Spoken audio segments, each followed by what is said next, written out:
बिस्मिल्लाहिर्रहमानिर्रहीम अस्सलामु अलैकुम रहमतुल्लाह। ऐवान सदर हैरान कुन तौर पर खाली हो गया है और आसिफ अली जरदारी के बारे में ख़बर है कि वो दुबई चले गए हैं।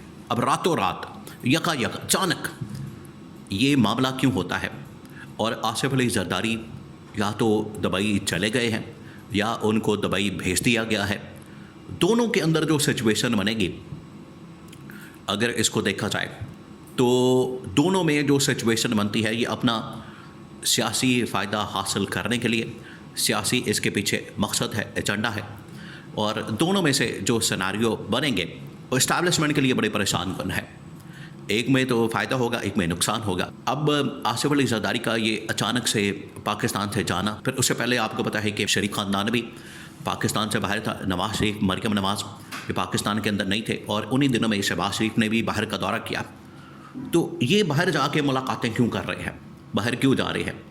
और उधर बलूचिस्तान के चीफ़ मिनिस्टर सरफराज बुगटी, उन्होंने भी, जो चीफ़ मिनिस्टर इस वक्त वज़ीर आला है बलूचिस्तान का सरफराज बुगटी, उसकी गवर्नमेंट भी इस वक्त डामाडोल है। उसने भी आसिफ अली जरदारी के साथ दुबई के अंदर मुलाकात की कोशिश की, लेकिन बात नहीं बन सकी। उधर से इनकार हो गया, स्ट्रेट फॉरवर्ड किस्म का इनकार आ गया, जवाब आ गया।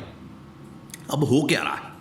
ये 3-4 बड़ी डेवलपमेंट्स है, 3-4 बहुत बड़ी डेवलपमेंट्स। लेकिन हकीकत क्या है, इसके अंदर मामला क्या है, इसके अंदर असल चीज़ क्या है, पीछे जो कहानी है, आपको इस वक्त पर्दे के ऊपर या स्क्रीनों के ऊपर या सोशल मीडिया के ऊपर आपको बहुत सारी चीज़ें नज़र आती है, लेकिन बिहाइंड द सीन पर्दे के पीछे क्या हो रहा है, अब आपने उसको समझना है। वो पहले आप सुने, आपने गौर करना है, आपने इमेजिन करना है कि इस वक्त सूरत हाल क्या बन चुकी है। नंबर 1, सबसे पहले तो आसिफ अली जरदारी को इसके पीछे जो एक मकसद है, अब जो इसके पीछे एजेंडा और इसके पीछे जो पॉइंट्स हैं, नंबर 1 पॉइंट, आसिफ अली जरदारी को पाकिस्तान से इसलिए भेज दिया गया। अब ये भेजा क्या?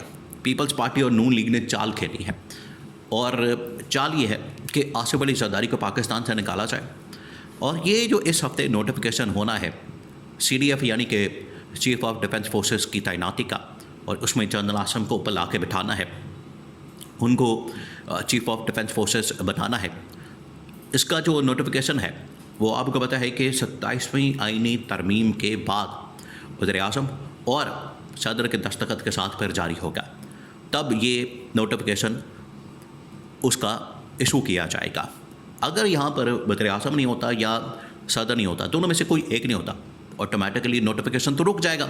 उसके ऊपर साइन कौन करेगा, अंगूठे कौन लगाएगा, उसके ऊपर दस्तखत कौन करेगा, उसके ऊपर मोहर कौन लगाएगा? इस वजह से इसके पीछे एक रीज़न बयान की जा रही है। इसके पीछे एक बहुत बड़ी रीज़न, बहुत बड़ी एक ब्लैकमेलिंग, देखिए ये उतर आए ब्लैकमेलिंग के ऊपर। अब आपको पता है कि यहाँ पर सियासत के अंदर तो, सियासत के दिल में तो, सियासत के सीने में दिल नहीं होता, और बड़ी बेरहम किस्म की हर वक्त अपने मफादात हासिल करने की, फ़ायदा हासिल करने की, बेनिफिट हासिल करने की कोशिश की जाती है। अब ये जो यहाँ से बेनिफिट हासिल करने का मकसद है, पीछे जो एजेंडा कहानी है, वो ये कि आसिफ अली जरदारी को वहाँ पर भेज दिया जाए और इसके ऊपर बार्गेन की जाए। और वहाँ से दुबई से लाना तो 3 घंटे का काम है, लेकिन एक मैसेज दे दिया गया है कि आप हमारे साथ बैठें, बार्गेन करें, डील करें, तब हम ये नोटिफिकेशन निकालेंगे। और जैसे ही आप यस कर देंगे, गो हेड दे देंगे, 2 घंटे के अंदर, 2.5 घंटे के अंदर वहाँ से फ़्लाइट पकड़ेंगे, और वो स्पेशल किस्म का प्लेन होगा, प्राइवेट जेट होगा, दुबई से उड़ाएगा और सीधा ऐवान सदर के अंदर ला के बैठा देगा, और वहाँ पर आके वो दस्तखत कर देंगे। तो ये जो बाहर गए हैं, इसके पीछे जो मकसद है वो ये कि इसमें डिले किया जाए, जो ऑलरेडी डिले किया गया। अब डिले के पीछे बहुत बड़ी कहानी होती है। देखिए आप इसको, अब ये बड़ा दिलचस्प खेल है, ये बड़ा ही एक ऐसा मामला है जो कि पास्ट के अंदर हो चुका है। जब नून लीग ने अपनी मर्जी का नोटिफिकेशन निकालना हो जो इनके अपने फ़ायदे में हो और डील हो जाए, मामला सेट हो जाए, तो 3 महीने पहले ये नोटिफिकेशन निकाल देते हैं। 3 महीने पहले, जो कि कादी फाइज ईसा के केस में हो चुका है। कादी फाइज ईसा ने जब चीफ़ जस्टिस बनना था और उनकी बतौर चीफ़ जस्टिस तैनाती होनी थी, तो 3 महीने पहले, उन दिनों में जस्टिस ये उमर अता बंदियाल चीफ़ जस्टिस थे, और उनको रिप्लेस करना था कादी फाइज ईसा ने। कादी फाइज ईसा के साथ इन लोगों ने डील बना ली। तो डील बनाने के बाद इन्होंने क्या किया कि कादी फाइज ईसा का नोटिफिकेशन निकाल दिया बतौर चीफ़ जस्टिस का, और वो ठक करके चीफ़ जस्टिस बन गए 3 महीने पहले। तो आज बिल्कुल 2-4 दिन रह गए हैं, नोटिफिकेशन नहीं हो रहा। आर्मी चीफ का अपनी मर्ज़ी का करना हो तो महीना पहले निकाल देंगे, क्यों नहीं हो रहा? इसके पीछे यही गेम है।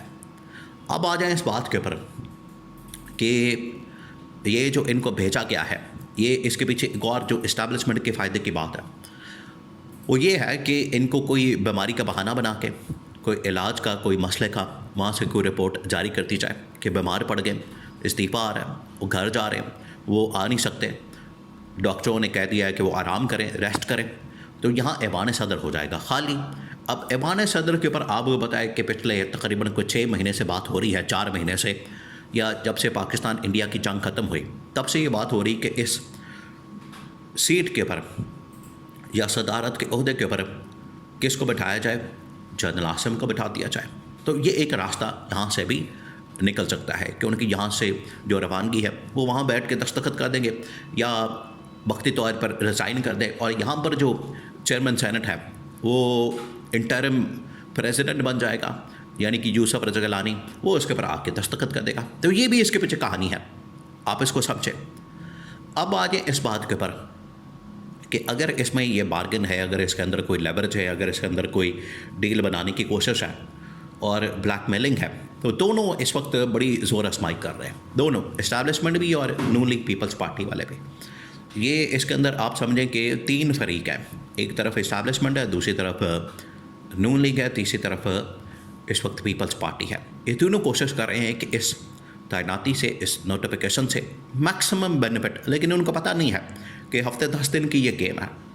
हफ्ते 10 दिन के अंदर बातें हो जाएंगे, एक दूसरे के साथ मुआहदे हो जाएंगे, एक दूसरे के साथ ज़ुबानी कलामी इनका कोई मुआहदा हो जाएगा, अंडरस्टैंडिंग हो जाएगी, ज़ुबानी कलामी को तय हो जाएगा। लेकिन असल अब तो तब पता चलेगा जिस दिन नोटिफिकेशन निकल के तैनाती हो जाएगी, वो 5 साल का पहला दिन शुरू हो जाएगा। फिर इनको पता चलेगा कि ये जो ब्लैकमेलिंग के टैक्टिक्स इस्तेमाल किए जा रहे हैं, ये जो डिले करने के टैक्टिक्स इस्तेमाल किए जा रहे हैं, वो फिर इनको इसका खमियाजा भुगतना पड़ेगा। अभी कर लें इस्टेब्लिशमेंट को, ये इस्टेब्लिशमेंट तमाम चीज़ें देख रही है, उन्हें पता है इस बात का।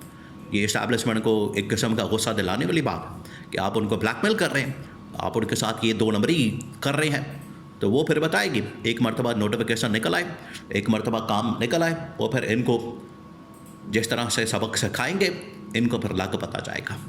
तो अभी ये सूरत हाल बनी है, ऐवान सदर खाली होने के पीछे ये कहानियाँ हैं, ये मामलात हैं, और आसिफ अली जरदारी दुबई चले गए। और इसी वजह से इसके पीछे एक और भी रीज़न ये कि ये बाहर जाके असल में ये सारी बातें और मकमका करना चाहते हैं। पाकिस्तान के अंदर ये इसके ऊपर डिस्कशन नहीं करते, इनको पता होता है कि यहाँ पर इंटेलिजेंस मालूमात लीक हो जाएगी। तो ये भी इसके पीछे रीज़न है। बहरहाल नोटिफिकेशन इनको निकालना पड़ेगा, होगा, और उसके बाद फिर इनको ब्लैकमेलिंग का जवाब देना पड़ेगा।